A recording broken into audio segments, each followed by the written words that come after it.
আচ্ছা, বলো তো হ্যাঁ কোন জিনিস গরুর 4টা হ্যাঁ আর মেয়েদের 2টা? কোন জিনিস হুম গরুর 4টা হুম মেয়েদের 2টা? হুম আহ, কি এমন জিনিস যা গরুর 4টে আর মেয়েদের 2টে? কি এমন জিনিস গরুর 4টা আবার মেয়েদের 2টা? 2টে। গরুর 4টা থাকবে আর মেয়েদের আবার 2টা থাকে। 2টে থাকে। কি থাকে? কোন জিনিস এটা? কোন জিনিস? বলো দেখি, এর উত্তরটা দেখি। গরুর কি থাকে 4টে?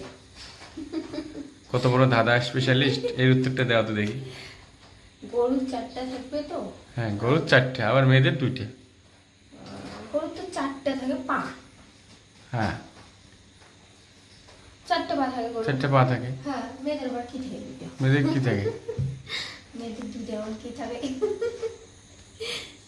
মেয়েদের 2টা থাকবে। হ্যাঁ, 2টে থাকবে। মানে গরুর থেকে 4টা আর মেয়েদের থেকে 2টে। 2টা। সেটা কি জিনিস? কি জিনিস? কি হবে? কি হবে তাহলে? কি হবে তাহলে? কি হবে? হ্যাঁ, মেয়েদের থাকবে হলো এসে হাত, আর গরুর থাকে পা। পা। হুম। ভালো করে বলো উত্তরটা, ভেবেচিন্তে বলো। ভেবেচিন্তে কোন দেবো। জিনিস সেটা? গরুর থাকবে 4টা। গরুর থাকে কিন্তু 4টে আর মেয়েদের থাকে 2টে। তাই হ্যাঁ, এটাই তো হবে, হাতে হবে। হাতেই হবে। হুম। কি করে হয় তাহলে বলো তো? কি করে হয়?